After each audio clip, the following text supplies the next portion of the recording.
بسم اللہ الرحمن الرحیم۔ السلام علیکم ورحمۃ اللہ وبرکاتہ۔ مسعود اطاری ٹی وی کی جانب سے آج آپ کی خدمت میں شریک حیات کو بیمار نہ کریں، اس بارے میں کچھ باتیں احادیث کی روشنی میں پیش کرنے کی سعادت حاصل کرتا ہوں۔ ویڈیو کو مزید آگے لے جانے سے قبل آپ کی بارگاہ میں التجا ہے کہ اگر چینل کو سبسکرائب نہیں کیا تو برائے کرم سبسکرائب فرما دیں۔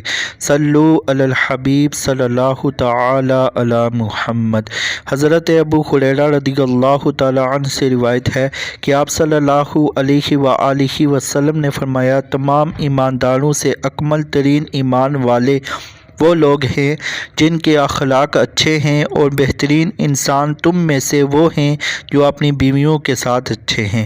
حضرت عبداللہ بن عمرو بن عاص رضی اللہ تعالی عنہما روایت کرتے ہیں کہ آپ نے ارشاد فرمایا، دنیا ساز و سامان کا نام ہے اور دنیا کا بہترین ساز و سامان نیک عورت ہے۔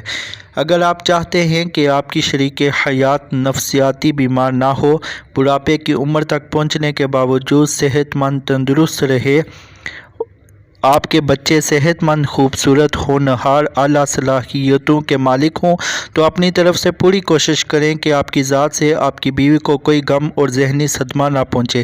آپ اپنی شریک حیات کی وہ تمام جائز خواہشات بقدر استطاعت پوری کریں جن میں اللہ اور اس کے رسول کی کوئی نافرمانی نہ ہو۔ آپ اسے اتنا اعتماد، حوصلہ اور اپنائیت دیں کہ وہ اندر ہی اندر گھٹنے کے بجائے اپنی ہر الجھن آپ سے بلا تکلف شیئر کر سکے۔ نیز شریک حیات پر بھرپور اعتماد کرے، یہی اعتماد کی فضا گھر کو جنت بنا دے گا۔